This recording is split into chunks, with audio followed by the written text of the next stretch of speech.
Today's episode of the Get Home Safe podcast contains explicit language that may not be suitable for all audiences. Listener discretion is advised.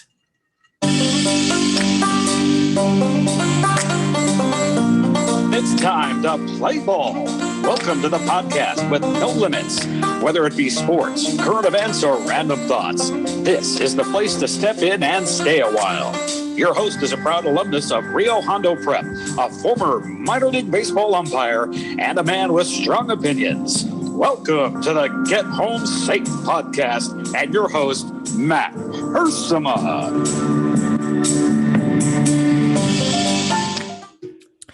Hey guys, and welcome to another episode of Get Home Safe. It's the middle of the week. It's Wednesday. That means it's time for Bill Barnes on the weekly Wednesday weigh-in.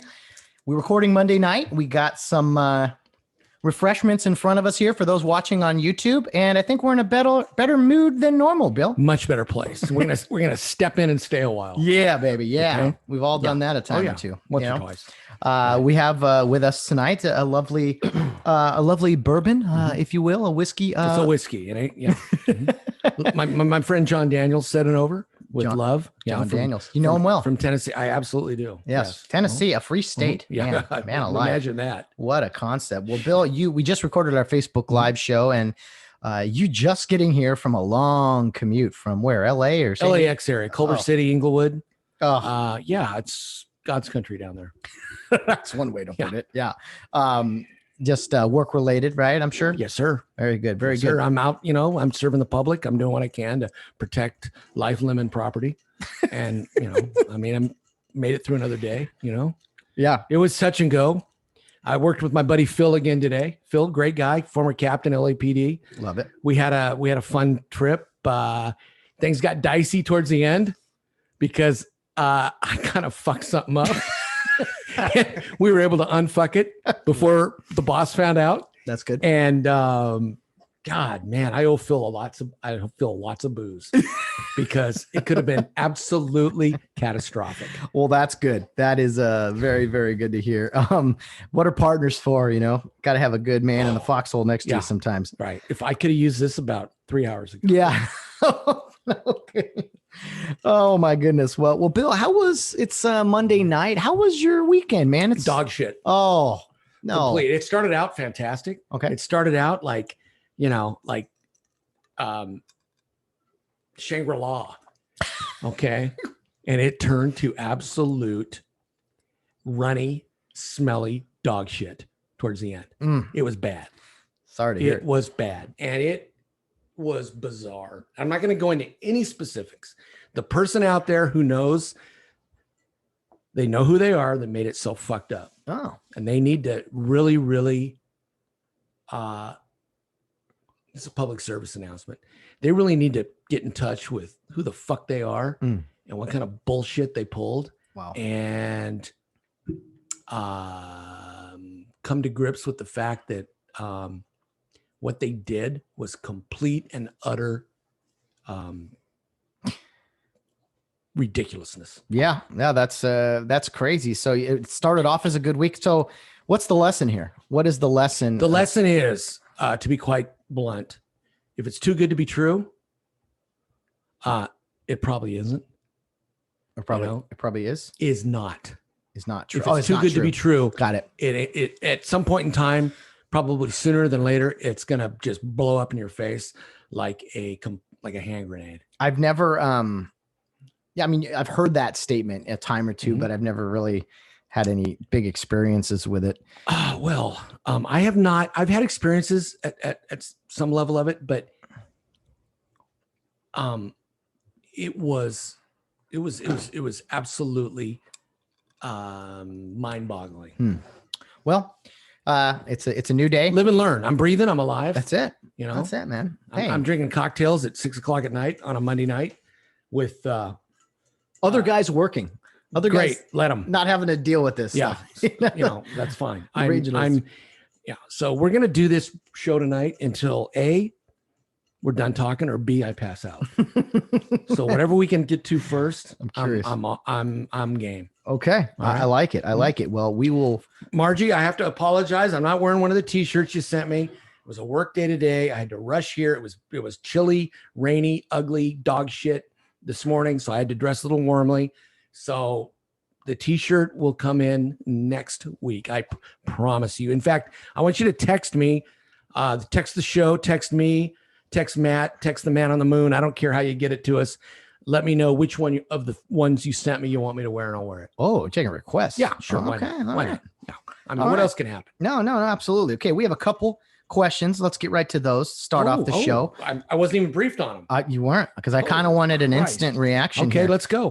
First off, this is from Captain Maynard Bojorquez, our West Point graduate. Captain, good evening to you, sir. Captain. He says, as always, how does he always start his comments to you? A question for Mr. Barnes. Mr. Barnes. Okay. My soldiers during our Iraq deployment watched Sons of Anarchy during their downtime, the motorcycle show. Yeah. Did you ever experience or deal with motorcycle clubs as a police officer?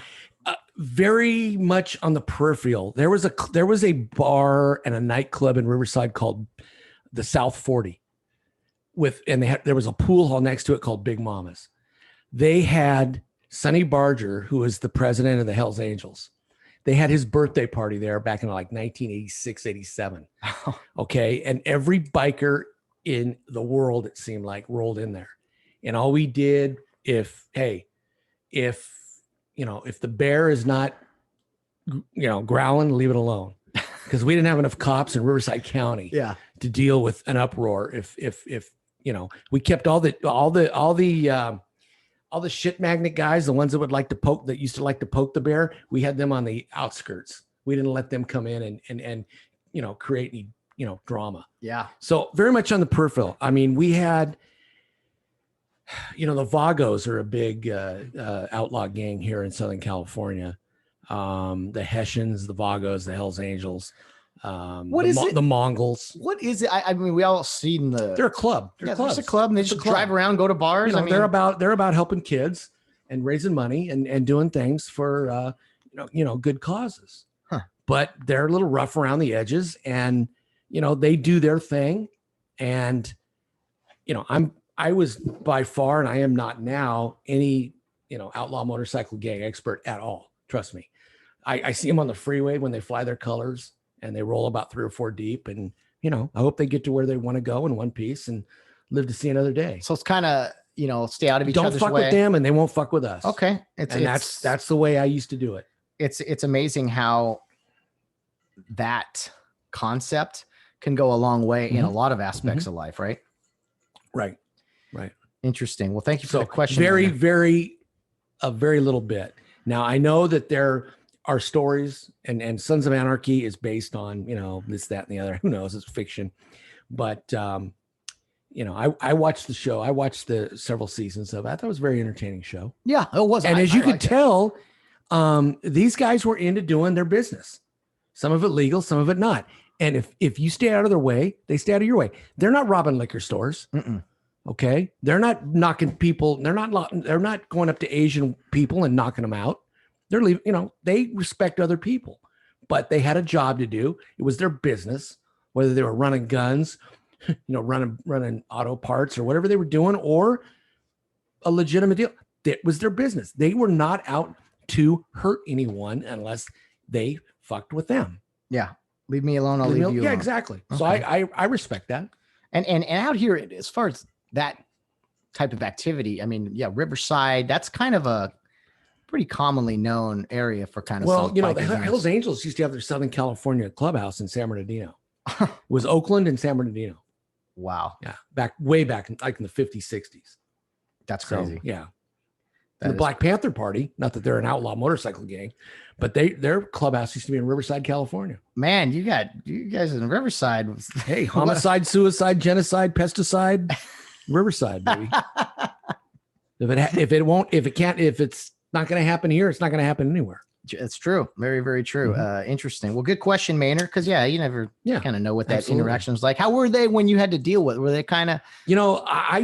To be honest with you, I don't think I ever stopped a biker in my career. Wow. No. Okay. I just didn't go there. Okay. And not that I was afraid, but they posed no, I wasn't that much of a shit magnet to go and try to see, what they had. Yeah. I had other things to do. Interesting. Yeah, that's interesting. Well, here was a question from our good friend Todd Carson, from up in Weed, California. He sent us Weed, California. That's where Todd lives, up Jesus there on Christ. the Oregon border. Pull them weeds, Todd. Yeah.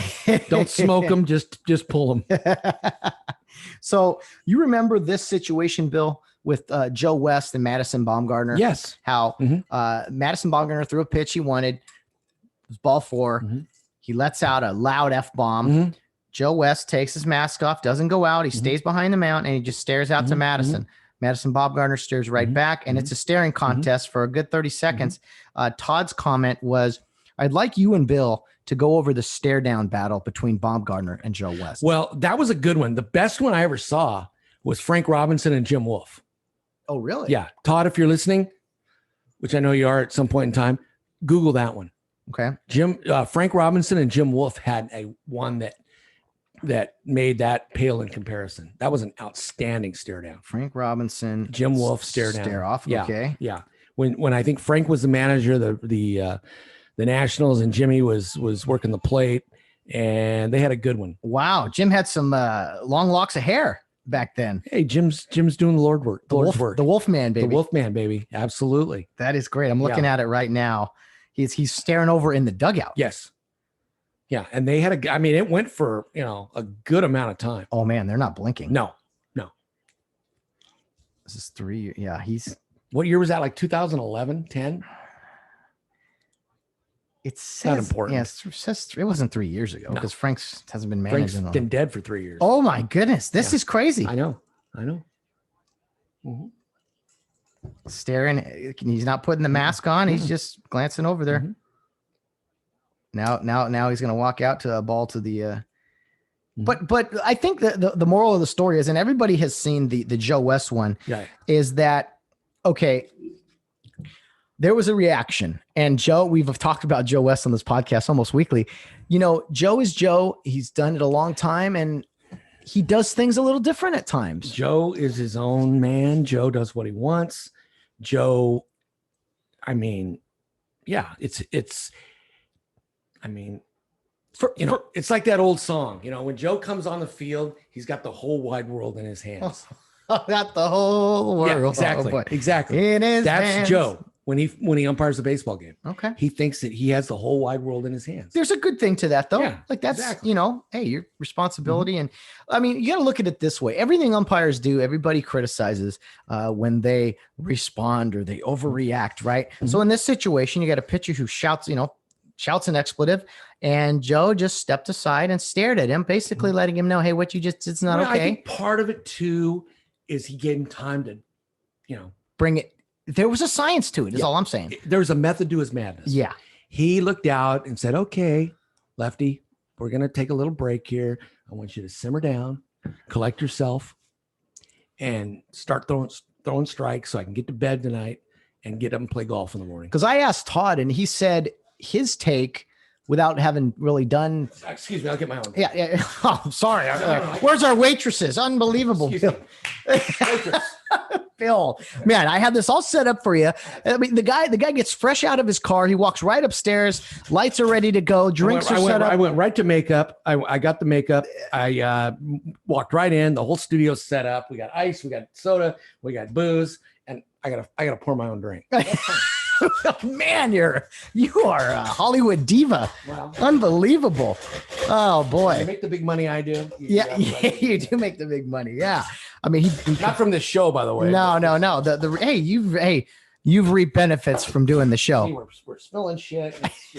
It's a train wreck. But anyway. You have reaped benefits for. I got something that would probably sink the Titanic as an iceberg here, but that's all right. We'll deal with it. Compensate adjust. Excuse me, folks, while I pour a drink. Oh my goodness! Put a little whiskey in there. I did, for God's sake. Oh, okay. Anyway, go ahead. Where were we? Mad Bum and Joe. Mad Bum and Joe. Yeah. Right. So yeah, I think there was a method to the madness, and Todd's comment was it looked to him like, in the end, Joe West intimidated Madison Baumgartner. I don't know. Well, he might have, as in to the point where if I keep staring at him, I'm not going to get a strike the rest of the night. I'm going to have to center cut everything. I'm not going to get a corner. I'm not going to get the high pitch, low pitch. It's got to be, belt high, right down the, what. Yeah. So maybe that, and finally he backed him down. Joe's an older man. Believe it or not, there are baseball players, professional baseball players actually respect some umpires. Yeah. Believe it or not. Oh, of course. No. And I think Joe deserves respect. Mm-hmm. Some of the shit he does, but he's earned that right. At the end of the day, I think he's got the respect. Yeah. And the guy that he threw out the other day on that foreign substance thing, the manager of the Cardinals, he had no ill, he praised Joe. Yeah. He said, "Hey, the guy's doing his job. That's why he's been around for so long, and that's why he's so well thought of." Mm-hmm. It was the day after he broke the record. Yeah, he dumped. I can't. Whoever the Cardinals manager is, Schlitz or something. I don't know. Yeah, whatever his name is. AAA while there. Yeah. But yeah, it's sometimes. Umpires in trouble when you shouldn't say anything. Okay, he didn't say anything. Put some booze in that, will you? That's what I'm saying, man. You think what is this? I'm not even gonna touch it. I'll stay away from it. There you go. Yeah. A little whiskey with your Coke, man. So sometimes words don't need to be said. Body language is everything too. I think the message was sent. I guess I got to stir it with my glasses. You have a stick? Yeah, I got to stir. Okay. Don't say I don't take. Yeah, I got it all covered up here. I get better service at a retirement home, for God's sakes. Wow. But anyway, well, you'll be there soon. Well, exactly. Unbelievable. So anyway, there's some respect there. Joe earned the respect. Mad Bum respected it, got back on his game, and I'm sure they, kissed and made up. Yeah. Joe West is going to be there for 9 innings or however long the game is. Madison's not going to be there the whole game. And yeah, I haven't seen a guy, unless he's gotten hurt or sick, I haven't seen an umpire get taken out of a game. Yeah. They usually go the full 9 or 12, and they go the whole game. Mm-hmm. They're not relieved. No. And man, I've been in the field sometimes and I've had to use the restroom, and that's difficult. You got to sprint to the locker room or the nearest restroom. And you only got like 2 minutes. I think Out West Sports and maybe Honigs and all those guys should come up with a umpire diaper. Oh boy, that's a little deep. I don't know, because then no, I don't know. I don't like it. I think it's a bad idea. Oh, all right. But hey, I understand it. Bill, there's been some crazy things that happen in these baseball regionals. One thing that I did see the other day is a pitch came in, it hit the umpire. It was a fastball. It went in his pocket. In his pocket with runner. I mean, it wasn't a weird bounce. Lodge ball in the umpire's pocket. Lodge ball. Everybody moves up the base. Yeah. Dead ball, timeout. Okay. It sucks, but hey. And I got me thinking about because that's something you never see. What is something that's happened to you crazy like that on a field? Anything come to mind? Just a once in a lifetime, like how in the world did that just happen? Anything of that nature? Geez, I think the craziest play, honest to God, we covered it, a couple months ago, was that play in Gary, Indiana. That crazy play that could have ended the game, but it didn't. The appeal and the celebration. It won't count. Yeah. So that was right up there. Well, okay. All right, here's the craziest one that could have got me on the map. All right, they'd still be looking at it on YouTube today. Oh, we still okay. All right, you were there. You were working the press box that game. I was. For those of you who haven't heard the story, I'll go back in time. It's 2013. I am working the Fullerton Irvine series, big games. I'm working with 2 of the best in the league. Well, one of the best. Back to that. God, he would have to come up with this, wouldn't he? Okay, I'm working with Jeff Hendricks and another umpire that will be named later. So I'm working the plate. It's a Saturday night. Okay, let me take you back. It's a 5:00 start. It would have been. This is in 2013. I mean, it's a big game. Big game. It's for the title for the Big West Conference. It's towards the end of the season. I knew the game was on some type of like obscure Fox college network thing where 15 people, probably about as many people that watch us, were going to watch that game. As we're walking in the tunnel, the gal who's the technical, she's the technical advisor, tells us who to look for when they raise their hand and they point, and we're able to resume play. She goes, "Oh, and by the way, the Angels had a day game today. You guys are on Fox Sports West tonight. You're on the Big Fox channel. You got bumped up, kid. You got bumped." And I went, "What? Holy shit!" I'm going, I wish she wouldn't told me that. Yeah. So then I'm bearing down. I'm calling a really, really good game. It's close. I mean, I'm not hearing anything from anybody. I mean, things are going remarkably well. Lorenzen, what's Lorenzen? Michael Lorenzen. Michael Lorenzen. He's now a pitcher for the Cincinnati Reds. He's playing center field. He comes in the top of the ninth to save the game, to get a save for Fullerton against Irvine. Irvine gets runners at first and second. I think there's like well, it had to be 2 outs. 2 outs, right? Yes. Oh no, what ends up first and third, I think. Yeah, first and third, 2 outs. 2 outs. Okay. And he's got this poor Irvine guy, all fucked up in the batter's box. He doesn't know what to do. And Lorenzen throws about 97, 98. Yeah, he's throwing gas. Yeah. Okay. He throws kind of a shitty pitch, and no, it's first and second at this time. Throws a shitty pitch, and the guy, he claims he got hit. He didn't. I kept him in the box. And Mike Gillespie, rest his soul, he knew it. He comes out, he goes, Mike comes out, he goes, "All right, there's really nothing we can do about this right now, Bill, but God damn it, I want you to watch the replay tonight. You'll see that it hit the ball hit him in the foot." I go, "Mike, it bounced behind his foot." Okay, I had dirt coming up. If there's dirt coming up, it didn't hit his foot. Well, God damn it, we'll see later. So he goes back and he yells over to the kid. He goes, "Hit the fastball." Right? Next pitch is a fastball. The guy gets a base hit. And I think now it's bases loaded, 2 outs. Okay. Nobody moves up because I kept him there. Boom, done, over. You're right. Now it's bases loaded, 2 outs. He gets this right-handed hitter all tied up. It's 0-2. And Lorenzen corks a curveball that's 15 feet outside. The dipshit swings at it. The ball goes to the backstop. The hitter puts the bat right on the plate and runs to first base, because now with 2 outs, an uncaught third strike, you've got to record the out at first, right? So they can't. Tying run scores. The kid from Irvine gets about that much of the plate when he scores, right? This much, right? And I'm going, holy shit. If they appeal the plate and I end the game,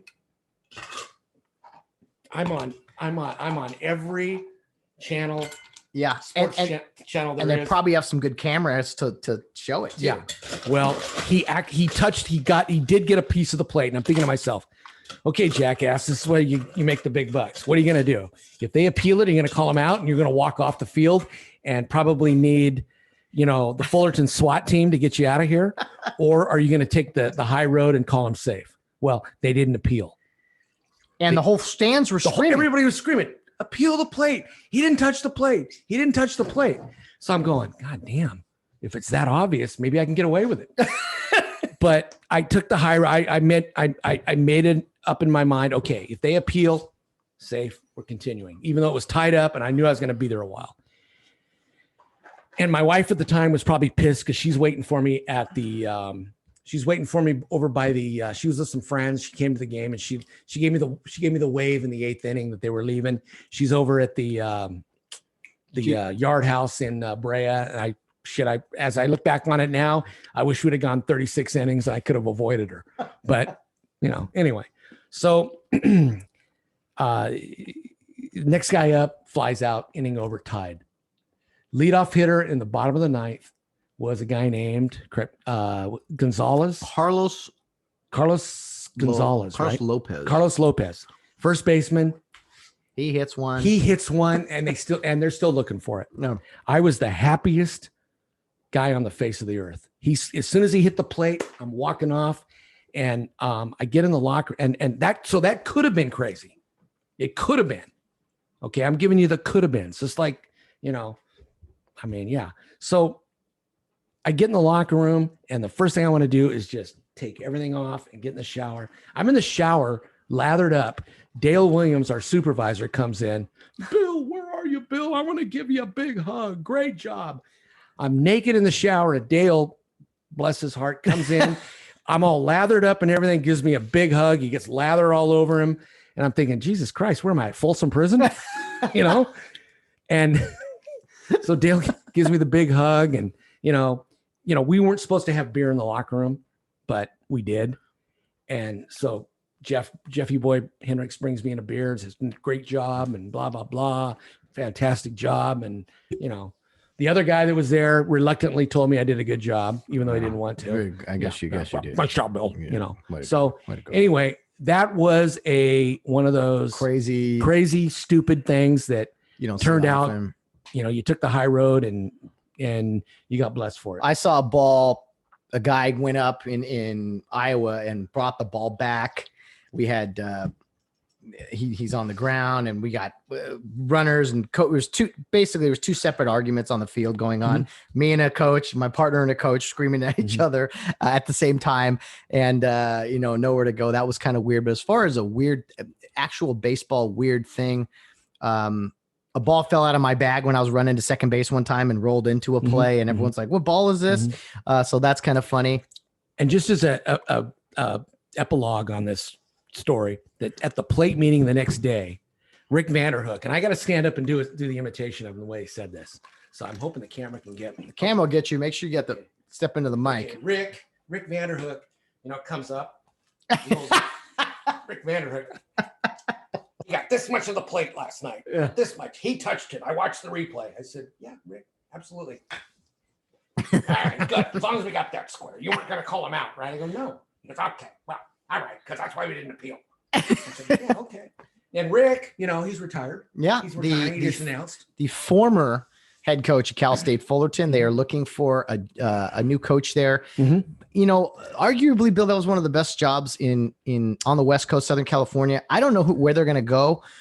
Who do you think, if you can speculate, now that we're out of the circle, we're out of the game, who do you think would be a good fit at Cal State Fullerton?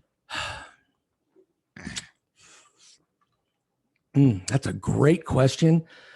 The last two coaches are, we'll say, in the area. In George Horton, he's George is happily retired, living in the wonderful world of Orange County, enjoying his grandkids, enjoying his daughter and his son-in-law, who I used to work with. But I think I've told the story. You've told the story. Yeah. George, I think he's happy. I think he is, but you know what?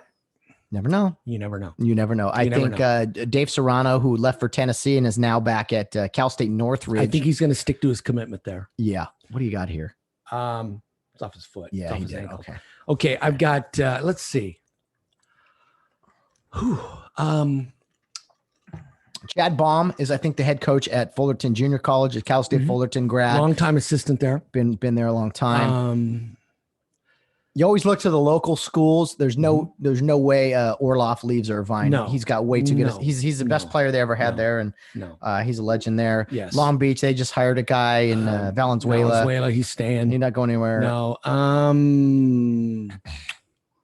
Long shot. I'm predicting long shot. I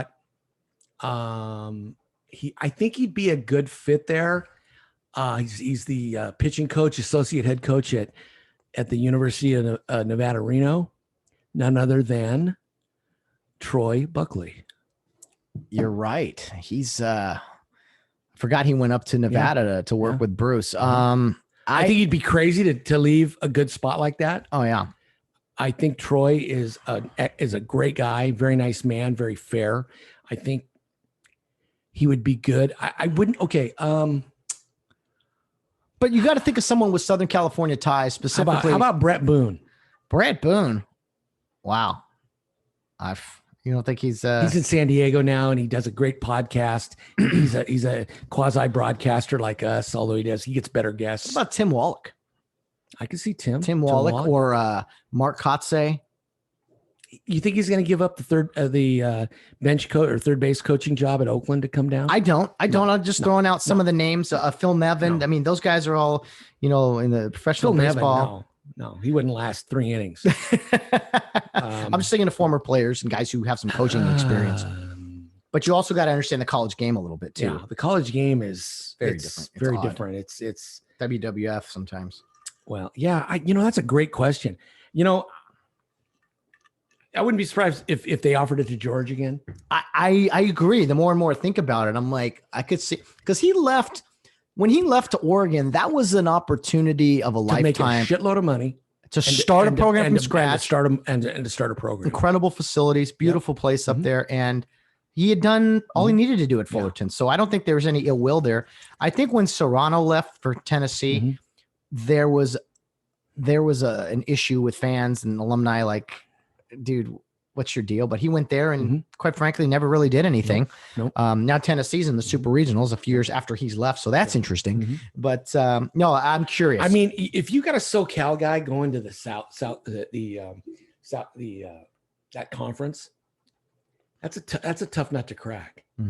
They think that we're all a bunch of hippie jackasses out here. So to be well received by the alumni, etc., when you're going to that conference is a challenge. Yeah, you got to prove yourself. But Augie Garrido, he did it. He went to Texas. Augie was, Augie could talk the pants off a nun, and probably did once or twice. God bless him. So anyway, he had his way about him. Oh boy, that's funny. Yeah, I'm curious who takes a Cal State Fullerton baseball head coaching job, because is there any big hard charging JC coaches or anybody that within the D2 ranks that could step in? Let's. I thought, what about someone like Eric Newman?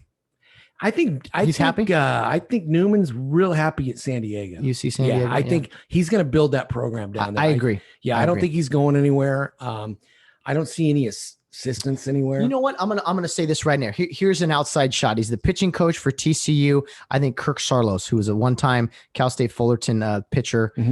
I think he hasn't had a head coaching job yet. I think they might look to him, or even someone like Teddy Silva, who I think is a pitching coach is he at LMU or Long Beach? Where is Ted Silva? Ted Silva was at Nebraska. He was in Nebraska. Maybe he's still. Okay. Wait, whoa. Okay. Let's okay. Mike, the guy that's at New Mexico State now. Mike Kirby. I mean, he just got his head coaching job at New Mexico. You want to be at New Mexico State, or do you want to come back to Cal State Fullerton? True. And he was the interim when Hookie was in trouble, remember? Okay. You know what? He's my leading candidate. Okay. See, that's why we had to talk it out. I'm glad we did. Yeah. He's my leading candidate. Yeah. I think Silva is at USC, actually. Yes, he is. He's at USC. Yes. I didn't realize that. Yeah. Okay. So yeah, he has had quite a coaching career as a pitching coach, very good pitching coach. And I think Kirk Charlos, who's been at TCU a long time, he probably makes more at TCU as an assistant than a head coach would at Cal State Fullerton. I'm going with my man at New Mexico State. Mike Kirby. I like it. He's a good guy, man. Great guy. Oh man, we worked that series at LMU when Nebraska was in town. Yeah. Oh my God. Me and you and between Erstad and Ted Silva and Mike Kirby. What a staff that was. Great staff. Yeah. Yeah. I could see Kirby. And Kirby talked about how it was interesting how, like, if you're a head coach in Southern Cal or an assistant coach in Southern California at these colleges, people don't know who you are. You go to Nebraska, people know who you are everywhere you go. Yes. So it was a different type of. Unless he's really rooted in Las Cruces, which it's easy to do because it's a great city. Yeah. I loved Las Cruces. I don't know if I'll tell the listeners who I shared a wall with when I was down there. In the hotel. What? I told you the story. Las Cruces. Okay. Shared a wall. Anyway, unless he's entrenched down there, which again, maybe he is, he'd be my leading candidate. Okay. Here's the deal. Back in, I want to say 2015, 14, 15, 16, somewhere in there, I got sent to Las Cruces for a series. They're playing. Actually a fun place to work. It is. Yeah. They're playing, I think, I don't know, Texas Rio Grande or some godforsaken place. And we had a Friday night game.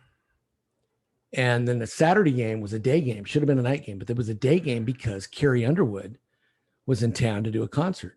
That's right. And so they bumped the game to a day game, which, I like day games. Day games, I was baby. good with that. And then I was there with Dave Gimby, and I can't remember the other guy. He was a former minor leaguer. He's not in the game anymore. So we went out to dinner Saturday night, and we stayed out, a little late. And then I get to the hotel, and I'm on the elevator, and in comes Carrie Underwood with her entourage. She had two big, giant guys with her and her assistant, some lady. They get on the elevator with me, and I recognized her, and I gave her a nod, and I said, St. Louis Blues. All right. Because their old man played for them. Oh, he did at the time? Yes. Oh, okay. Yeah. He was with the Blues. Mike Fisher. Yes. And they were in Anaheim playing the Ducks. Oh. And she goes, yeah, I just flew in this morning for the concert. I was at the game last night in Anaheim. I go, God bless you.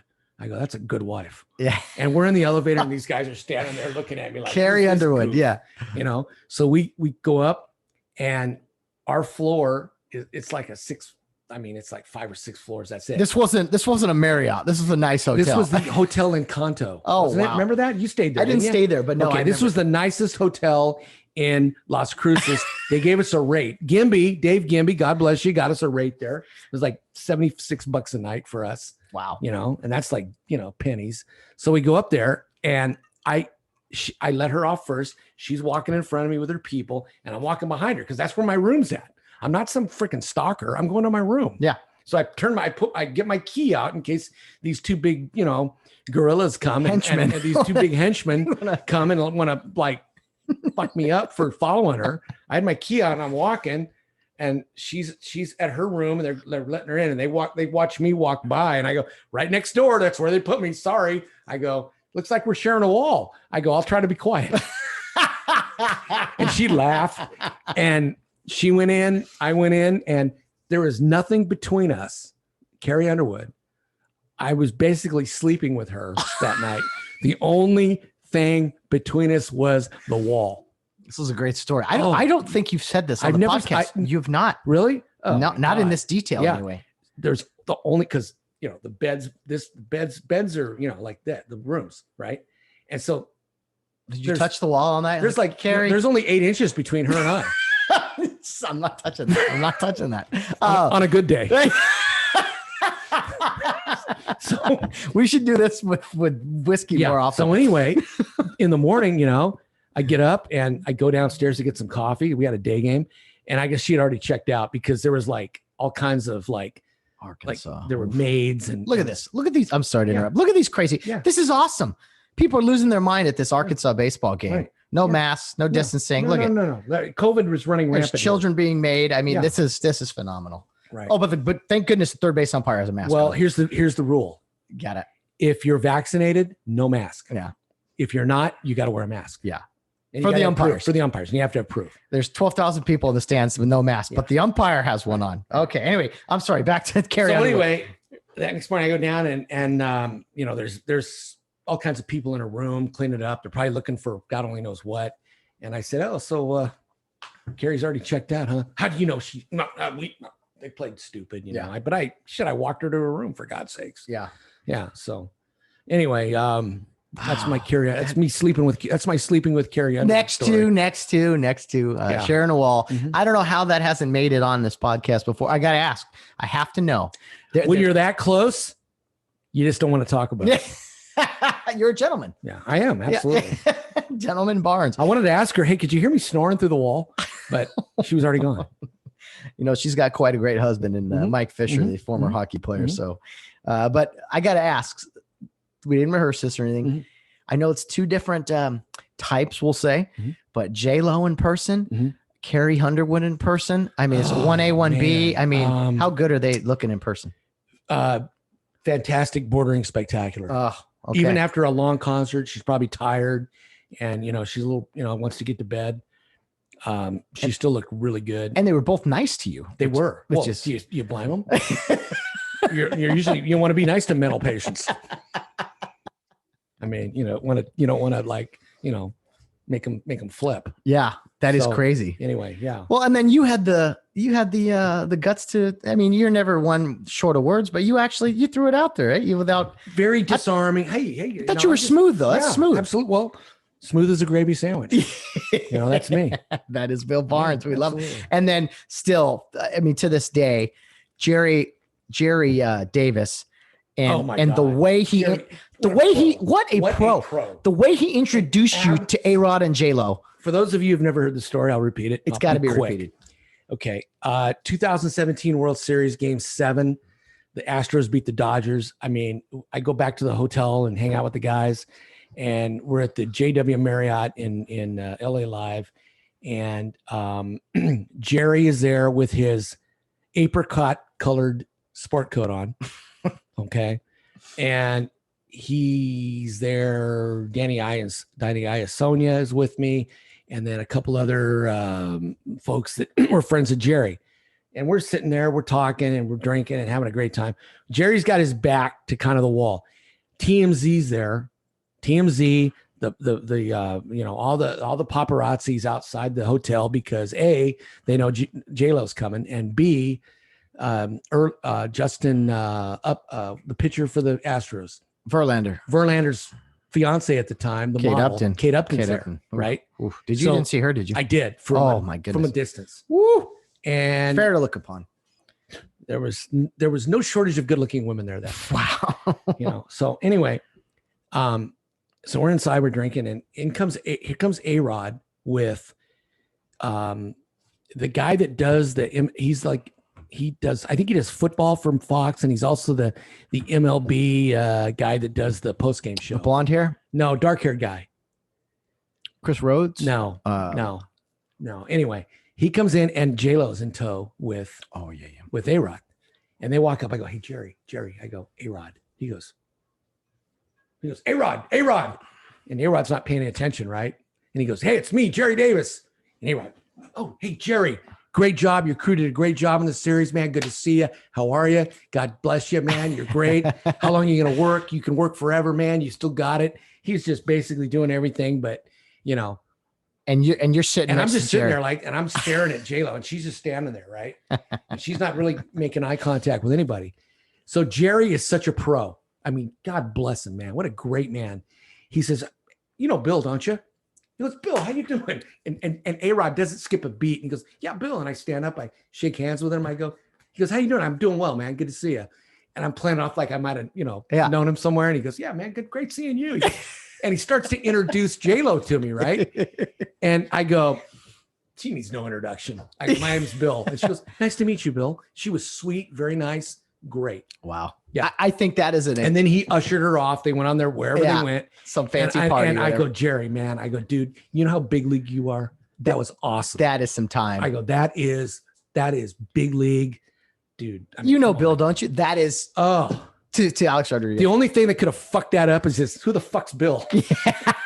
But he played along. Play the game. Yeah, he played along. Just play the game. It was just like you would not. It was outstanding. Oh man. So yeah, J-Lo. So 1A, 1B, J-Lo, Carrie Underwood. I know Carrie's probably smaller, right? Yeah, but dead heat. Oh, that's Dead heat. It's a good decision to have. Dead heat. Wow. Dead heat. If I had to pick one, I would go with the one that wanted to pick me. That's the best answer. Now we're talking. Yeah. Oh, that's great. Bill, do you know what Joe Rails back? I do. Okay, he commented on Joe on our Facebook Live. Joe, you're the man. Hey, man, best motor cop Riverside PD ever had. Really? Yeah. Well, he says Bill is slurring ? No, well, it's because he's a motor cop and he still thinks he can make a DUI arrest. That's it. Joe, I'm not driving. Okay. Not driving right now, Joe, but thank you for tuning in to Joe. Our Facebook, the best motor cop in what? He was a former SCIAC official, football. No way. Yes. Wow. White hat, back judge. Okay. He knows Tracy and Vern, all those guys. Okay. Absolutely. In That's fact, awesome. Yeah. In fact, before I got into officiating, when I was a young cop, I used to go work the football games, and I see Joe work high school games in Riverside. That's outstanding. And then he moved to Foothill Citrus. See, the more and more we do live shows, we'll say, I like the interaction. And if I am slurring, Joe, who gives a shit? Yeah. Hey, you're not driving. He'll stay tuned for some more slurring, right. Joe. But no, thanks for tuning in. That's great, man.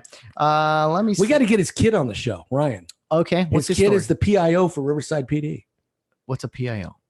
Jesus. I'm sorry. I'm a civilian, Bill. Press information officer. Oh, I should have signed up for something like that with my Well, Preston. You got to be a cop. not really, but some have civilians, but Ryan's a cop and been there a long time. Oh, it's a sworn position. It's a sworn position at my old place. And Ryan is the PIO and he talks really good. He's smooth as kind of like, smooth. Kind of like really, you. Yeah. Well, Okay. a lot. I mean, he gets a lot more attention than I do, but he does a great Okay. job. Yeah. Okay. Crazy. Thanks, Joe. Yeah, Good seeing you, Joe. man. Yeah. Hope you get some feedback here. Okay, we did get a text question from a good friend Nick Gonzalez, who was distributing the vaccine a few months ago. Probably still is. It's part of his job. Yeah, we got an influx on it. Yeah, There's absolutely. Not too many takers now for some reason.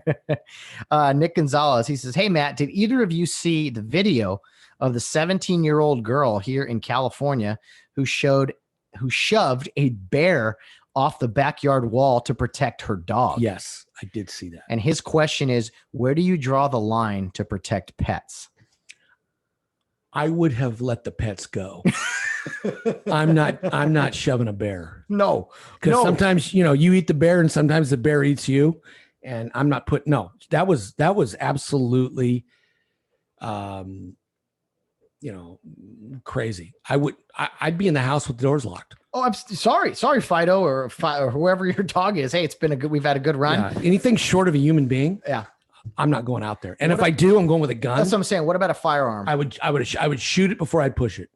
I agree. Okay. I'm not putting hands on it. No. And I have, played sports against guys bigger than me and gotten into fights with guys bigger than me and stuff. But a bear, I'm sorry. I'm not running up and playing hand-to-hand combat with a bear. They don't listen to reason. No, I can't imagine they do.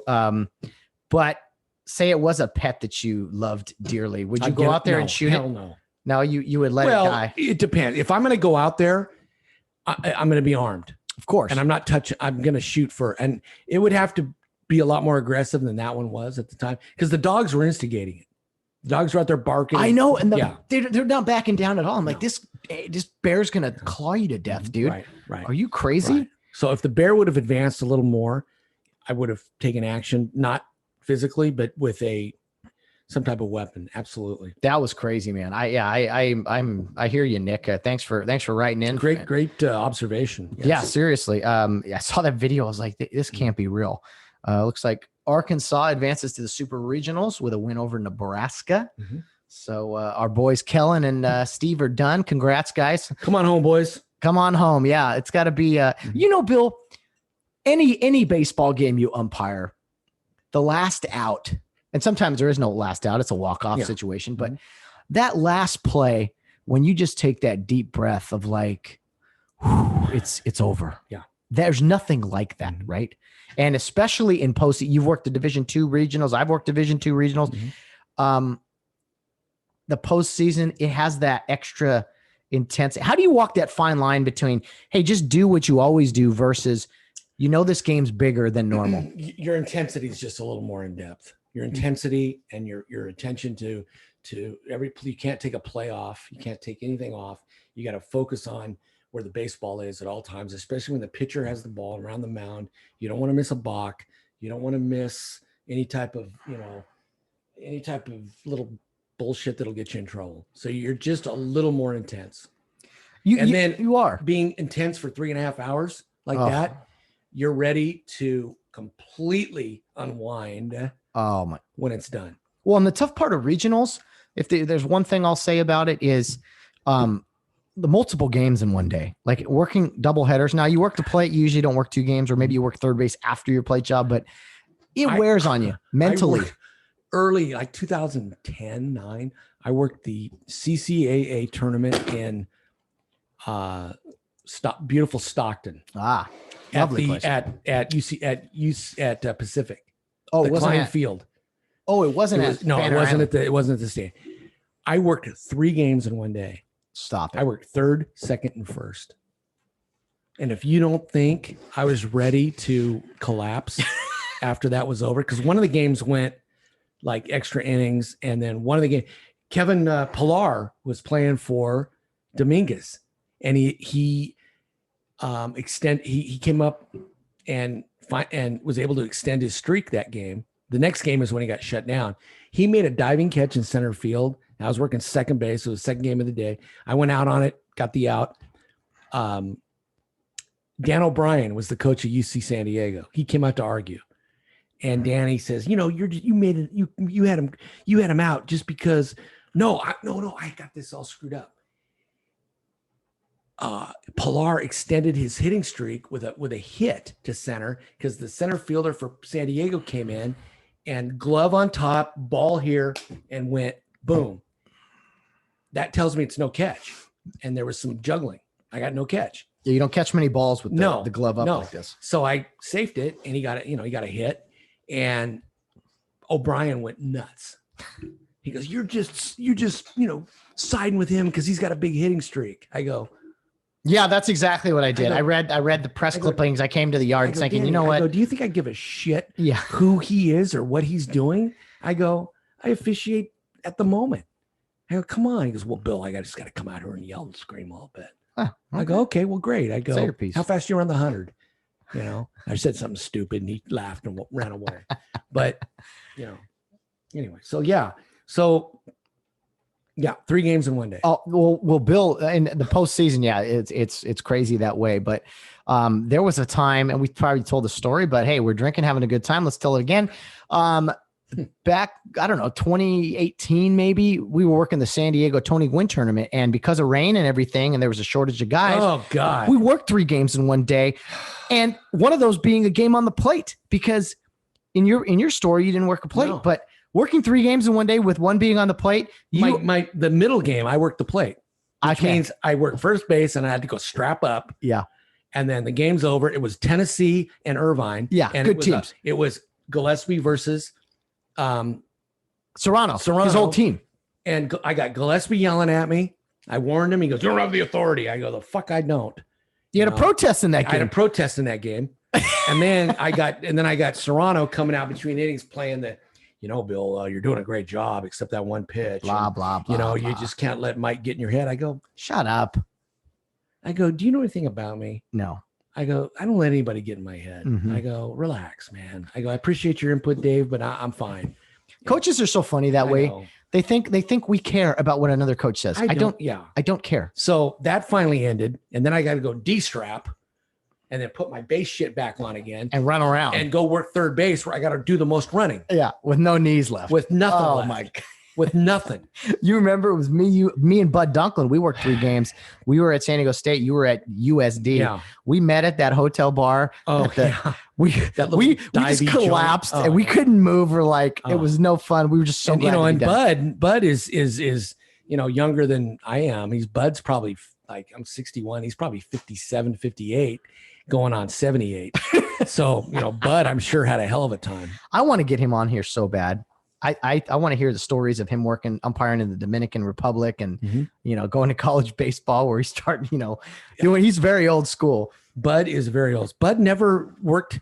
He never umpired in his life until he went to umpire school.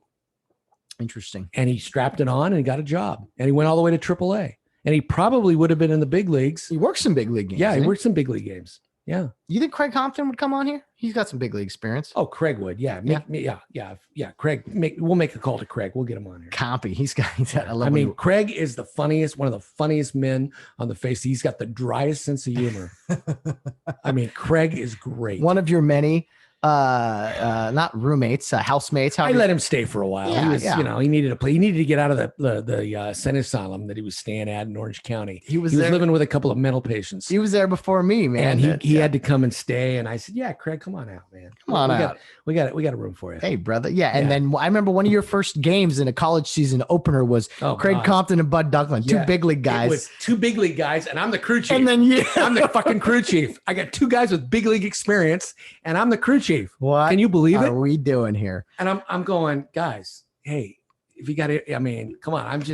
That means I got to write the reports. That's all. Yeah. Oh, that's hilarious. God, that was great. Oh my goodness. Well, the postseason, the stress of it all. And a lot of our guys, our friends over this weekend are like that final game, just breathing a sigh of relief. And, with replay, it changes quite a bit outside of your plate job. Most of it can get fixed, which is interesting. I saw your boy Gabe got in a little trouble last night. Yeah. You know what? I'll say this.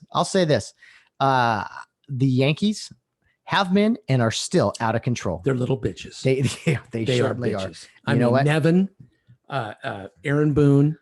Now you got the batting coach. What was his name? He got run. Bill Miller got him from second base. That was great. That was a great. crew chief move. And then you got Alex Rodriguez saying, well, I can't understand why Bill Miller would come in from second base. Or how he could hear it. Yeah. You know what? A-Rod? Come on, A-Rod. A-Rod, manage your women, dude. Okay? Stick with one. All right? You had a great thing with J-Lo and you fucked it up. Yeah. All right? So when she's barking at you from upstairs, you can't hear her, Alex? Is that what you're saying? Yeah, right. You just tune her out? Right. No. I thought, Gabe, he kicked a pitch. He missed it, but for them to you know say what? how egregious it was a tough pitch. It was a tough pitch. I'm sorry. It was a tough pitch. It wasn't he just absolutely destroyed. How could he call that? I mean, I like Gabe. I've met him. I've had some adult beverages with him. He's a great guy. Oh man, great guy. One of the best dudes. I drive through his hometown all the time. I thought it was Morgan Hill. Morgan Hill, Livermore. I thought. Oh, is it okay? I every time I drive through there, I think of him. So my point is this: I don't want to get too much into the calls of what our brethren make and everything, right. But it's the behavior, and it starts at the top with Mr. Boone. Aaron, he's out of control. He's got no control. You know what? Joe Girardi was a great guy. He was a great catcher. Never said shit. He becomes the manager of the Yankees, and all of a sudden now he's a little bitch. Mm-hmm. Same thing with Aaron Boone. Great guy. Never bitched. Now he's the manager of the Yankees. Joe Torre was the only guy that kept his head about him a little bit. Yeah. Joe was still pretty, Joe was Joe when he was there. I can't stand broadcasters more and more every day. And I have a few friends who do it, but I actually got to do it, which was a lot of fun. You know what I would love to do, Bill? Maybe you wouldn't like this. I think you and I doing a broadcast of a baseball game would be a lot of fun. I'd have to really, really, really tone down and be a nice guy. Okay. But I'd love to, be my color guy. It'd be fun. I would. One of my favorite all-time announcers for baseball, all-time, Hawk Harrelson. Oh, you can put it on the board. Yes. He hated Joe West. Now he loves him. I know. And what are you doing, Wegner? What are you doing, Wegner? Yeah. I love Hawk Harrelson. Yeah. I loved him. He was great. He's out there, man. Yeah. I also like, there's a lot of guys, man. I think you and I doing I would do play-by-play. You'd be the color guy and maybe even have a little whiskey to you. And I think we would have a great broadcast. Carrie used to drink in the booth. How the heck else could you do it? Right. Watch a baseball game sober. Are you out of your mind? Well, who's this? Who we got here? Oh, this is NHL Stanley Cup. Stanley Cup. That's you know what? Those hockey players, they date women like Carrie Underwood. They date Norwegian looking blondes. Okay. they like to date the Nordic chicks. I've never seen a hockey player with a brunette. No, hockey players date blondes. And ladies, you guys love the hockey players, and I don't blame you. I mean, those are some tough dudes. Yeah. They got false teeth. You don't have to worry about smelling a leaky molar. They're solid. Oh man, that's great. It's a good show, Bill. We're bouncing around. We still got whiskey left. We still got some ammunition here. Okay. Well, let's go. Let's keep going. What are we doing? Hey, Bill, if you, this is random, but who do you think would be a good actor to play Ronald Reagan in a movie? Because I actually know who's going to be the actor who's going to portray him in a movie upcoming. He's thinking. Well, Ronald Reagan biopic. I'm looking forward to this. Jesus Christ, that's a great question. When I tell you, you're going to be like, yeah, that makes sense. Okay, I give. Okay. Dennis Quaid. He's gonna have to dye his hair. Yeah. Well, okay. He will. Dennis he will. Quaid. I saw him on an episode of Pawn Stars the other night. Did you really? Dennis Quaid goes in, and him and Rick go to dinner, and he wants to buy some big time like coins or something. And yeah, it's a 2022 movie coming up called Reagan. And look at that. Doesn't look like. It's a little That's like Dutch. Yeah. Sure. Old Ronnie, Ronnie Reagan, Dutch Reagan. Sure. So I think it's cool. I'm curious. the direction this movie goes with, would you say well, let's see, you got obviously Abraham Lincoln, but who probably the best or most liked, at least, Republican president ever? Or what do you think? Well, the parties were all different back then. Yeah. I mean, if John F. Kennedy was alive now, he'd be a Republican. I agree with that. Yeah. I agree with that. Yeah. Okay, let me ask you this. If someone was going to do the Matt Hershema story, what actor would you want to play you? Oh, man. And don't get stupid. Be realistic. No. It's got to be. So you remember Breaking Bad? I do. Okay. And a few people. So this actually brings up a good point. There's a few people that were like, man, you're like Hank. You're like Hank. You're the people thought I looked like Hank. So I would say resemblance and stuff. So Todd Carson, we're talking, he's just watching the show right now and going through it, and he loves it. And he says, Hank reminds me of Bill Barnes. And I'm like, yeah, I get that. So as far as who would, don't do something stupid like, oh yeah, Corky or whatever. No. Who would play me in a movie? Yeah. I guess I've never thought of it that way. Okay. I'll tell you. Okay. Go. Who would play me in a movie? Yeah. Who would play you? Tell me. I honestly don't know. Okay. You're gonna hammer me though here, aren't you? No, I'm not. You're not. No, I'm not. You're being serious. No, I'm looking for. I know who would play me, and I'm looking for his name right now. I know his face, but I'm looking for his name. So, a Matt Hershema lookalike. Yeah. This would be a good question. We're gonna get some comments here. Hopefully, who would play Matt Hershema in a movie? We know what's funny is I saw some high school photos of myself, obviously, and we all change over the years. But I got no hair now. I got facial hair, a little rounder indeed. Who would play me in a movie? Who would play you? Matt Hershema guy. Yeah. I honestly don't know, man. I should know. Well, I need an answer. An answer? I need an answer. Why? Why do you need an answer? Because I need to know. Dude, I don't know any. Okay. While you think and I'm talking about years ago during my police career when I was a cop and I had hair and I was, a little more badass than I am now. You can't, at one point in time in my life, I was a heartbreaker and an ass kicker. Now I'm just a heartbreaker. Okay. So I would say there was an actor who played a cop in the TV show Southland. For those of you, Sean Hattasy would be my pick. Sean Hattasy. This guy right here. Okay. Yeah. I could see that. Yeah. No. He's about my size. Yeah. He's an angry fuck like I am. He was angry. He was always out to kick ass and take names. So for those of you out there, Google Sean Hattasy. Tell me what you think. That's the guy I would want to play me. I think I'd go Michael. Okay. I came up with one. Michael Chiklis, who I think was in. Yes. He was in not the Badge. What's it called? The Shield. The Shield. Yeah. The lead in that. Right? Yeah. I could. Right? What'd you think? Maybe Maybe not so much. He's older. He's way older. Yeah, but still, I would say Zach. What's his name? Galifianakis. Yeah. No. Really? I need some hair. I got the build. Maybe. Yeah. Yeah. Okay. Mhm. Okay. Zach Galifianakis. Wow. That one hurts. But anyway, hey. What are friends for? That's what happens when we start partaking in a little beverage. So, Bill, I want to say the first. I hope our listeners out there, when they see this at 6:00 in the morning on Wednesday, just dive right into the bottle.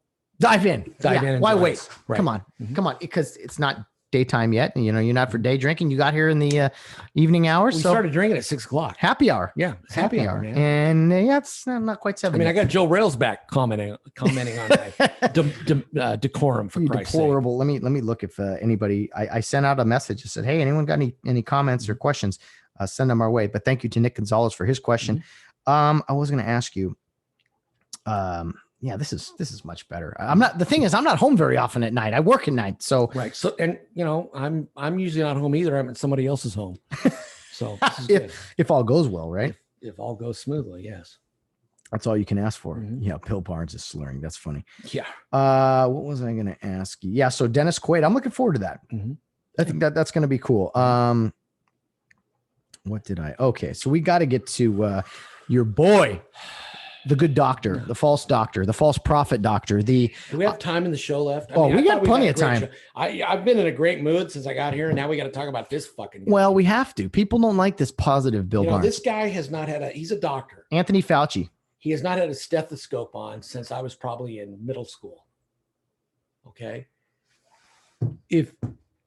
Like anything, if you don't walk the walk and do things and be a doctor and actually see patients, then what good are you? Mm-hmm. I mean, he's flip-flop more than, wearing flip-flops. Okay. So, I mean, he said masks will do you no good and then he said, wear a mask. And now he's God only knows what. No, wear 2 masks. Remember that one? Right. And then remember I remember pointing this out to you because you didn't see it. I thought it was an absolute embarrassment. It was worse than his first pitch that he threw at the Nationals game. It was the fact that he was wearing a jersey that said 19 on the back as far as COVID-19. Absolutely unacceptable. What a fuck. I think he's profiting from this. He absolutely is. Bill, and I'll tell you, I know you took the vaccine and everything. The more and more I'm thinking about this whole thing, okay, I'm starting to get into more conspiracy theories. I'm second guessing myself in I don't know. Who knows? I had a long talk on the phone yesterday with my friend Mia out in the Pasadena area, and we were talking. She's anti-vaccine big time. She thinks it's all bullshit, and I'm beginning to agree that maybe this was a big hoax. Because you have to ask yourself why you did it, Bill. When why I did it, I wanted because you heard on the news. I was a team player. I wanted to in this lockdown bullshit. Yeah. And let's go. You had good reasons. I had good reasons. Yeah. And I had faith in my government that they're not filling me full of cream cheese and dog shit. That was your first mistake. In the serum they gave me. And but like all this talk, well, COVID's going to keep going. There's going to be a new strain. It's like, how do we listen to these people when they've been lying? Okay. Why isn't there a new strain in Florida or Texas or right. Tennessee or Arkansas? Mm-hmm. Is the South they're immune. South not immune? Are they immune? It's a big bubble. I mean, come on. I'm beginning to think, man, what are we doing? Mm-hmm. Well, Bill, but there's been 600,000 deaths. Yes, but the majority of those are people over the age of 75. Okay. I just heard today, Alameda County, one of the most liberal fucking counties in California, are reducing their COVID deaths by 25%. How are they doing that? Because they're saying that a person came in with heart problems and they tested him for COVID. He was COVID positive, but asymptomatic, and died of heart problems. Back then they said, we're going to write this off to COVID and get the money from the government, right? To cover. Now they're saying that when this thing broke, they're going, okay, let's write everything off on COVID. We'll readjust the numbers in a year or two, and people won't be mad because they're out, they're doing whatever they want to do. People will forget. Yeah. Okay. That is completely apparent to me now. Yeah. I think that I have no faith at all anymore. None. In my government. I Good. have no faith in this bullshit that's going on. What did Reagan say? The worst words you can say is, I'm here. I'm here from the government. I'm here to help. Yeah. Right. It's like, no. I've seen government workers at their best, and they are crap. They're dog shit. Yeah. Okay. They get paid for not what they do, but just showing up. Mm-hmm. Okay. I've seen lazy, efficient government people, and if they were in a real business, they would be fired and they would go bankrupt. Mm-hmm. Yeah. I am starting, as time has gone by now, to really look back at everything. Mm-hmm. And I have some almost conspiracy theories of my own. I mean, I heard some good points about how people were saying, it's more racist for people, this racist crowd, it's more racist. Hang on. It's more racist for you to say that this virus just developed in a Chinese, in a bat that people were eating in a wet market. That's more racist, if you really think about it, than this may have been produced in a lab somewhere. It was in a lab. Mm-hmm. I guarantee it. Mm-hmm. When it all comes out, in a lab. Okay. You want to talk about reverse racism?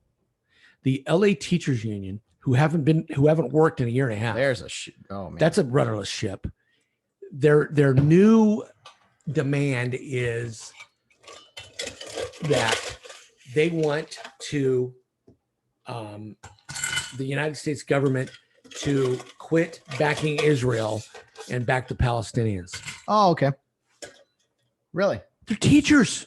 Your teachers. What does that have to do with you going Any to work? excuse they can to stay out of fucking work. That's pretty bad. I heard that tonight coming over here. Have you heard? The nation of Israel going around saying that Palestinians should cease to exist? Have you heard any of that? Oh, my bad. I flipped that around, didn't I? It's the Arab countries saying that Israel has no right to exist. Who did Israel? I mean, Israel's the size of this room. Yeah, and they got the most powerful army in the world. There's one non Arab state in that region. Thank you. Yeah. And no, they have no right to exist according to a lot of the left in this country, and of course all those a lot of the Arab countries over there. So Right. you know that there's Arab citizens in Israel who are treated just fine. They are not being exterminated by any means. I mean, this whole anyway. This is going to be the first ever podcast thing here, and it's probably going to go national right now when I do this. Keep the viewers happy. I have to pee. Okay, no worries. Hey, I'll probably right behind you in a second. I'm telling it like it is. Hey, it is absolutely, because we're not shutting down. No. We are not shutting down. Absolutely not. I talked for an hour and a half this morning. Yes, earlier today, I ran a hour and a half show, as I often do, by myself. And when I start my Monday shows, I'm often thinking, how am I going to talk by myself for an hour, or in the case of a couple of recent Monday shows, an hour and a half. And you just start rambling. You make sure you have coffee with you, have some water, and you're good to go. So that's life in the big city. But anyway, Bill Barnes has stepped outside the room here to just short bathroom break. We still have plenty of whiskey here, a lot of ice, and plenty of other topics. So I'm going to follow in his footsteps. Excuse me. I'm going to step out in a second. I'm curious when I re-listen to this, what he has to say while I'm gone, as far as running a show by himself, because he never does it. I think he'll be just fine. But I really appreciate everyone who tunes in to the Get Home Safe podcast, especially the weekly Wednesday weigh-in. It just continues to be a lot of fun to do, a great blessing. I really enjoy this and just enjoy doing this with Bill every single week. I think I'm going to follow. He's back. He's back. Oh no, I got it. Now I'm going to put you on the spot. Holy shit. Yeah. I've never done. I know. That's what I just told everybody. I go, Bill. Hey, you know what? I talked an hour and a half by myself this morning on the Monday episode. Now you're going to have, about a minute and a half. Can you deal with that? It takes you that long. You see how I expedited the whole 100 situation. seconds. 100 seconds. That's all I ask. Plus, I got to get us more ice. Oh God, that's no. Jesus. I won't. Okay. I'll put an order in. How's that? Okay, great, folks. Here we go. The Bill Barnes Show, ladies and gentlemen. Jesus Christ. Here I feel like Ed McMahon sitting in Johnny's desk here. So, folks, listen. If you haven't tuned into our show, and this is your first time, you need to become a regular listener. You need to hit the like button on YouTube and say, I like, and join us and come back every week. We try to be as entertaining as we can. Sometimes, we try to tackle serious things, and sometimes it just turns out that, we shit the bed. But most of the time we try to keep it light, entertaining. We like to make people laugh. We like to give, never take. And, we've got the American flag behind us. I feel like I'm, in Wally George's old studios, Channel 56, KDOC, Orange County. And he likes to, go on rants and go crazy. I don't feel like going on a rant tonight because I've, had some beverages, and it's really, really good, and it mellows me out. I've had a long day today. I had a shitty weekend. I mean, a dog shit weekend of mass proportion. If any of you care to know really what happened, you can text me, email me. I'll be glad to share. But it was rough. Nobody got hurt. Nobody went to the hospital. Nobody lost an eye. But it was just a rough weekend. So with that in mind, how about those Dodgers? They got beat, I believe, 2 out of 3 by the Braves over the weekend. And now this is Wednesday. You're thinking, Bill, it's old news, but we're actually taping here on Monday. It's an off day for them, so they can't lose tonight unless the plane crashes, and we don't want that. Speaking of planes, our vice president, Kamala Harris's plane was in trouble yesterday. And I know there was probably people praying that thing would auger in, but it didn't. She lived to see another day. She's in Guatemala now. And her whole mission down there is to try to make that country better so people will stay there. Okay. That is an impossible chore. So again, it's just a big facade. It's just a big, like, bunch of bullshit. And she is over her head. It will come out very soon that she's just, I mean, it's a joke. And then Joe, crazy Uncle Joe, is going to go to the he's going to go talk to Putin later in the week over at the, what is it called? The Big Seven conference or something. What's it called? I don't know. A bunch of world leaders are going to be in some place. And they're going to chat and talk and, try to make the whole place better. But, the world can be a lot better without, a lot of those folks. So maybe. Well, I don't know what I missed, but I was going on about how they need to, if they're watching this for the first time, hit like. Oh yeah, you can always kill time doing that. Well, I did the best I could. No. I was just, How was it? How was it in the driver's seat? I was like I said, I was yakking like a rabid dog trying to get some food here. So can I take a break now? Maybe you can take over and I'll get back. a goddamn drink. Why don't you pour a drink, Bill? I mean, they're free here. They're free here. You just, I gotta do. See, look at that, 3 minutes, and you have no idea what it's like. I'm spent. I need to put my face in the ice bucket. We got playoff hockey. We got some more college baseball upcoming here. I mean, who's playing next? We got Irvine and Stanford. Our good boy, our good friend Ben Orloff. Let's hope for Benny. We said this in the pre-show. Bill, is there a classier gentleman in college baseball than Ben Orloff, the UC Irvine head coach? Ben Orloff is right there. Tim Corbin from Vanderbilt. Oh yeah, I've heard one of things. the nicest gentlemen in the world. Yeah. I worked them down in San Diego one weekend. He didn't know me from Adam. He came up, shook my hand, told me it was a pleasure to meet me. He goes, "Where are you from, Bill? Where do you call home?" I told him, and he goes, "Oh man," he goes, "What's your background? I haven't had you before because you're not in my conference." He goes, "I always like coming out and meeting new people." And he was like, "Man, is this guy selling shoes, or is he a baseball coach?" I mean, wow. And I told him what I did for do for a living, and he was absolute gentleman. Wow. One of the nicest men in the world. Well, they advanced last night after a 11th inning grand slam to take down Georgia Tech. Good for them. So, he's got quite a program over there. Yeah. Nice man. That's awesome. Yeah. And you know what? Guys like that, when you kick a call and it hurt them, you feel bad. You feel bad. You don't sleep great at night. You feel bad because you know what? He's a good guy. He's got a good program. He deserves better. Mm-hmm. And you almost want to call and apologize, but can't always do that. No, but that's a good point. Like, as umpires or even former umpires like we are, you don't root for guys. You don't cheer for teams, but you do kind of watch with a different interest of a guy. And when a guy does, achieve something or they win, you're kind of like, you know what? Good for him. That's the outlook, right? I mean, because we're not fans of teams or anything, but it is nice to see good people. Yep. Good people succeed anywhere. Mm-hmm. So we got just starting now is the Stanford. Okay, who are our brethren working this game? Super regional. Actually, I know one of the guys on the crew. Let's see. Is Costello on that crew? Is it Perry? I thought he was at Arizona. Yes, he's at Arizona. He's at Arizona, right? Okay. So who's at Stanford? Who is at Stanford? Sorry, folks. We're just a little personal. Dude, this is here. the thing. The thing with having a few daiquiris here, Bill, is we can just kind of fly by the seat of our pants. Okay, we got Mark Winters, Mark Wagers, Brian DeBrouwer, and Ryan Broussard. Don't know any of them.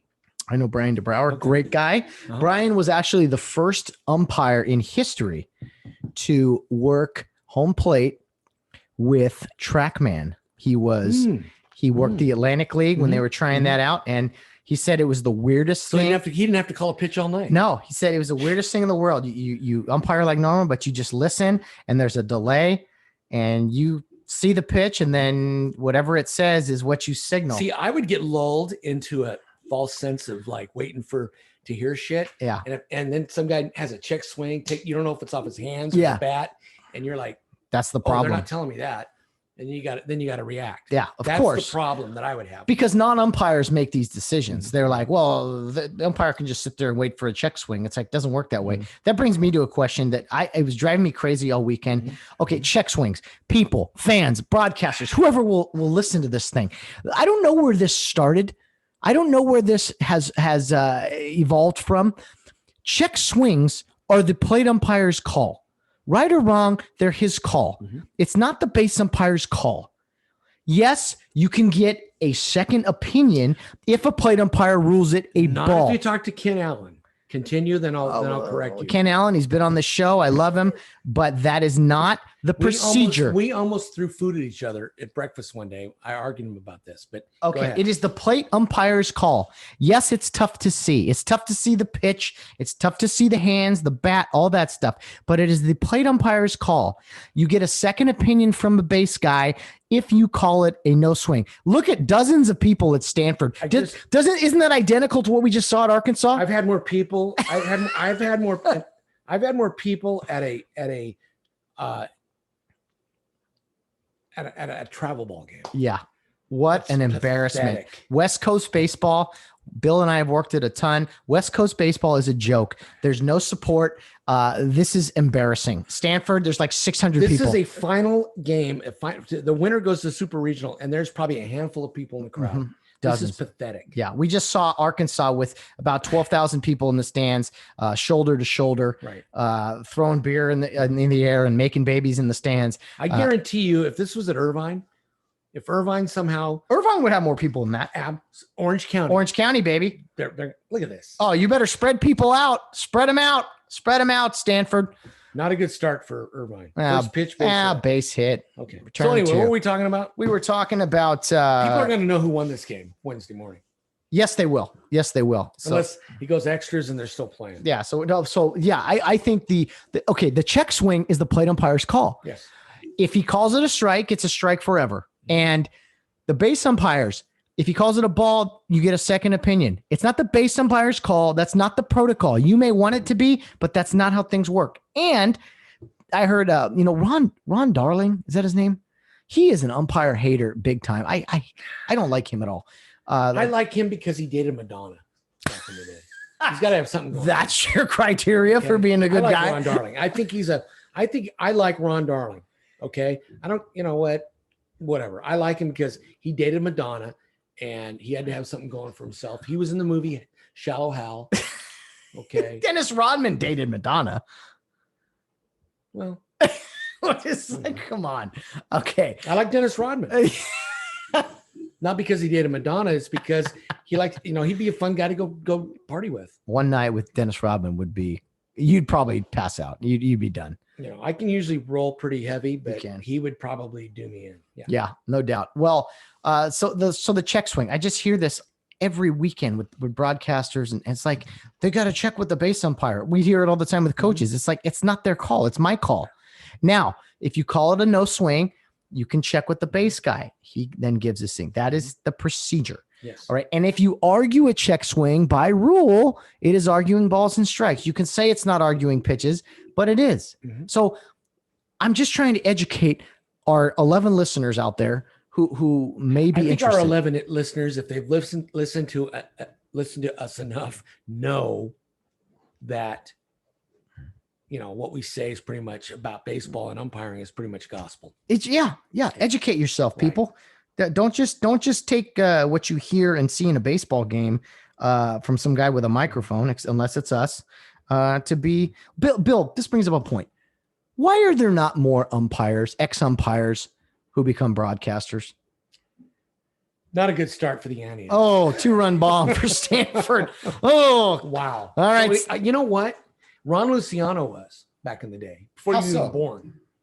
Ron Luciano retired as an umpire in 79 or 80 or 81 and became a broadcaster for like a couple years. And then he went in his garage in Binghamton, New York and killed himself. Oh man. Wow. Yeah. Couldn't step away from He did the game. he did the old carbon monoxide thing. Yeah. I guess that's a peaceful way to go. If you got to go. Yeah, right. I mean, I'm not saying I haven't encouraging I anybody, don't but know. I'm not going to experiment with it. no, either. no, no. But anyway, yeah. So Ronnie, and he did a good job. He was good. It's a great umpire name too. He was the guy nobody liked because he was flamboyant. He used to like call strikes with his left hand. He used a balloon and he'd call strikes with his left hand. So and him and Earl Weaver used to go at it all the time. Oh boy. Yeah. So anyway, look up Ron Luciano. Broadcast because there's a guy in UFC, Big John. He was a former referee. He's a broadcaster, at least. He was a former LAPD cop. Was he really? I worked with him in Long Beach during the riots. No way. Big John. God damn it. I can't figure out the last name right now myself. Big John, too many whiskeys. Yeah. He was our like little leader guy that give us briefings every morning. Big John McCarthy. Yes, McCarthy. John McCarthy. Great guy. Really? How big is he? How big is he in person? Well, this was 1992. He was lean and mean because he was his real job at that time was working at the academy. But he seems really tall. He's tall. He's about 6'3", 6'4". Okay. But built, man. Yeah. And he was a no bullshit guy. Mm-hmm. And Big John. Yeah. Yeah. And he was great. I've seen him broadcast. I'm like, yeah, he makes some great points. What the referees are looking at and things. I mean, I think that would be beneficial. Like we always go after former coaches and players, but why? So there's never any umpires or officials. So it's the podcast guy and John. Are they a team? Joe Rogan and John. Oh, no, he does like it's even not UFC. It's whatever that other MMA is. But yeah, he's like one of the top guys in that. So big John, former LAPD. I didn't realize he was local and LAPD. Yeah, he worked at the academy for a long time. If you can work LAPD, you could probably officiate a UFC fight. I'll tell you what. Your baptism by fire when you work there. No doubt. Yeah. Bill, what is the situation you went in where you were completely physically overmatched in a confrontation, but you couldn't back down. Oh God. You had to you had to find a way. Artie Boy Martinez, 1989 at 9th and Park on a Saturday morning. I get a call of a subject bothering, might be high, might be under the influence, blah, blah, blah. I get there and I recognize this guy, Artie Boy Martinez. He's dead now. And he is spun, right? I go, oh shit. So I get out. These paramedics are already there trying to talk to him. And all they're doing is pissing him off. They didn't send any counselors, whatever. That was back when it was mono. Yeah. Okay. So I get out and I go, Artie, what's up, man? He goes, fuck you, Barnes. Just like that. So he knew you. He knew me. I said, fuck me, fuck you. I go, what is wrong with you, man? I go, how are we going to do this? And he goes, we're going to do it really, really. He said something like, we're going to do it fucking, he said the Spanish word for ugly or something. And so it was on. So I grabbed him. We go to the ground. We're wrestling around. And I look at these two big paramedics. And now the fire truck gets there. And there's 4 guys on a rig, right? They're firemen. All they do is work out all day, play badminton, and screw each other's wives. Okay. They're there. And I'm going, hey guys, anytime now. And we're rolling around. Oh, and the captain goes, do you need assistance? I go, yeah. As I'm rolling with the guy, I'm trying to hold him down. And he goes, yeah, the officer at 9th and Park says he needs assistance. And I'm going, you motherfuckers. Right. So somehow they put it out. Chris Greiner, bless his heart. He lives in Colorado now. Great guy.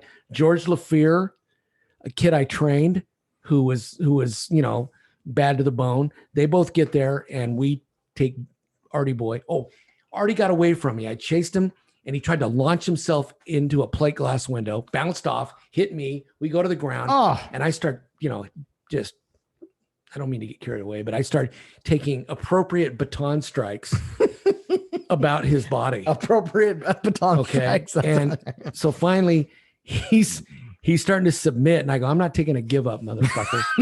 No. And so as soon as I hear the sirens and as soon as I see the first car, I jump on his back and we were allowed to use a carotid then. I put a choke on him. We go to the ground and I freaking damn near shatter my elbow. And I'm still looking at these firemen like, anytime now, guys. And they're, dancing around looking for a barbecue or looking for a lawn to mow or something. with their second job. And I go, America's heroes. yeah. So, so George and Chris jump in and we throw him into these bushes and he comes out not real well when this is over. So I He get made him that decision. I get him into custody. I have to take him to the hospital for an okay to book. And he's, Mr. Barnes, you beat me like there was no tomorrow. Cause I was like, fuck, I felt him tugging at my gun. Ooh. Yeah. No, I said, you know what? You want to punch me? Fine. You want to take my sidearm? Now I have a problem. Mm-hmm. So, and all of a sudden I had 4 firemen and 2 paramedics, big strapping kids standing there. Not Right. diving in. So Wow. when I got up, when it was all said and done, I went off on this one paramedic guy who was stroking him up. He was the nexus into getting this guy pissed off. And I said, you know what? You're a goddamn pussy. Yeah. I said, you stroke him up. I get on the ground with him. I'm asking for some assistance and you stand there like a fucking little bitch. And I was pissed. Mhm. Right. He goes, you can't talk to me that way. And he got all mad and he called my sergeant. And luckily I had a really good sergeant who kind of sided with me and said, why didn't you, there's a law called failure to comply in a posse comitatus, which means if a policeman asks you to intercede and you fail to do so, you can be charged. What is that called? I got to write that. Failure to comply in a posse comitatus. Posse, P-O-S-I. I don't know. P-O-S-S-E, comitatus. I don't know, whatever. Common spelling. And so when he heard that, he goes, he goes, okay, well, chill out then. And then he came to the hospital when I had the guy and he goes, hey, what happened with you and the paramedic? I go, I called him everything but a white man. Even though he's white, I was pissed, dude. I go, Andy, I'm sorry, man. I was pissed. I'm on the ground rolling around with this son of a bitch. And he's just standing there. Yeah. He goes, why didn't you get up and beat him too then? Jump in, man. Yeah. There was a situation, I think in New York. No, this is 1989. This is back when, men ruled the earth, when cops were cops and we weren't like defunded or second guessed and we took care of business. Absolutely. So, Okay. anyway. Posse Comitatus. Yes. Is an act in the United States federal law signed June 18th, 1878 Thank you very much. by President Rutherford B. Hayes, Yes, which sir. limits the powers of the federal government in the use of federal military personnel to conduct domestic policies within the United States. No. Something like that. Posse comitatus meant that, hey, I am a cop. I'm ordering you to help me. And if they refuse, they can be arrested. Okay. And we had a guy, Leon Strigati, great guy. He was a shitstorm himself. Here it is. In common law is a group of people mobilized by the conservator of peace, typically a sheriff, to suppress lawlessness or you. defend the country. Thank you. The Well- Posse Comitatus originated in 9th century, blah, blah, blah. Okay. There. Yeah. That might be our title, Bill. Well, It might be our title. Anyway. Not how I would have spelled Anyway, it. the guy didn't want to know part of it, the paramedic. Of course. And He's used to putting tubes and Yeah, I know. he doesn't want I to. know he was used to putting a freaking, catheter in somebody. So anyway, That's great. so anyway, Yeah. But Bill, Artie boy lived to see another day for a while, and then I think he was killed in a overdose or a dry. I don't know what it was. how did that work? He was just a common, was he a criminal or a homeless dude? What was the deal? No, he was usually in the Arlanza area of Riverside, and where I was working was the east side, and he was a fish out of water over there. And I don't know, maybe he went over there to score some dope and he got a bad batch and he was like, But it was just this goofy. common relationship. Hey, you and me, we avoid each other. I knew Artie from my days out in the other end of town. And he goes, fuck you, Barnes, blah, blah, blah. I go, fuck me, fuck you, and it was on after that. Mm. Cause I thought these 6 men, that have axes and picks and water hoses on their rig would jump in. Something. Boy, was I. Come on, naive. firemen. Yeah. I go, Step in. Anyway, Help out. that was a bad situation. Okay. Yeah. Yeah. That could have turned ugly. What you told me the other night, you were like, yeah, I was at home and I heard this big scream from sounded like towards the stadium. And I said, yeah, Bill, is a walk-off grand slam, man. Yeah. Walk-off grand slam. Right. And at the Rancho Cucamonga Quakes. Good they're playing again. And I sent you a few of the clips or whatever. Our good friend Chris Albaugh's over there. I'm going to go to the game. I'm going to go to a game one night. I may just to do it, right? Just to go down there and get some air. Plus, just the opportunity to be like, hey, this is free America. Right. We can go to baseball games. I'm going to go down and look up at Chris and wave and say, hey, man, how you doing? And, I'm getting him back on the show here real soon. Yeah. It's a work in progress. But Bill, we're having some great drinks here. This is good. Yep. But speaking of drinks, man. How much longer are we going to go? We'll go 5 minutes. I want to start just. I want you going. Come on, let's finish this bottle. I want you to go. Speaking of finishing bottles, F. Lee Bailey passed away. You know, the. Sorry, Flea. Hey, man.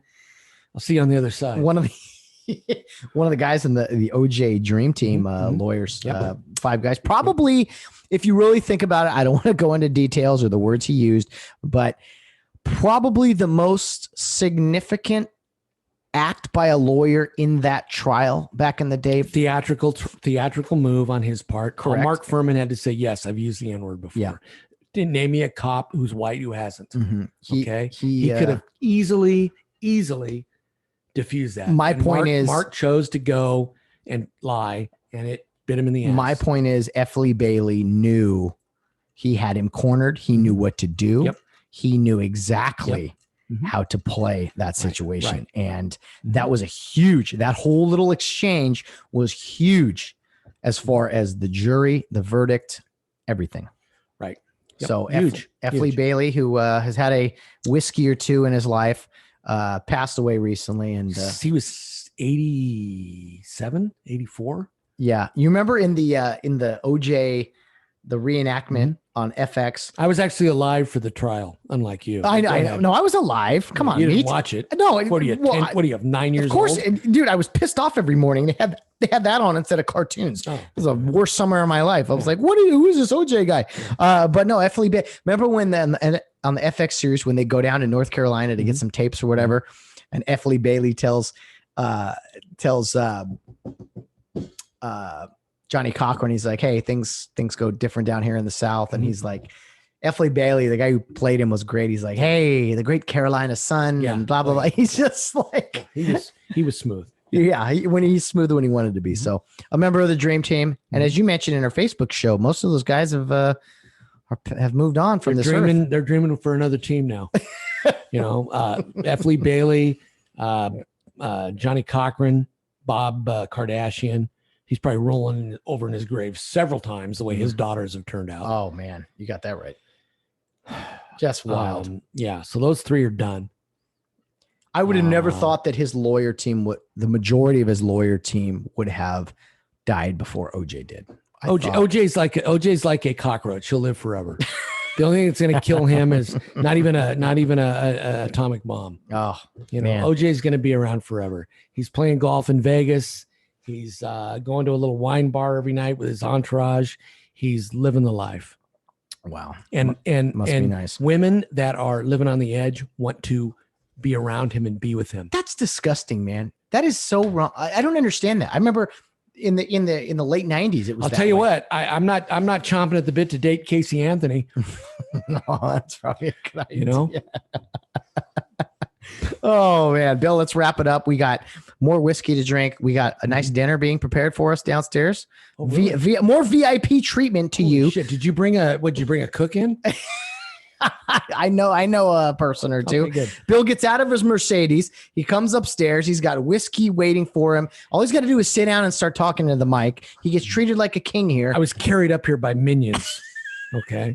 And placed in the chair. And the only thing I had to do myself was go pee. Yeah. And then I said, Bill, run the show for 3 minutes. And he started freaking out. Well, no, I was able to pull something out of my ass and just start talking. But you know what? This was fun. Yeah. This was fun.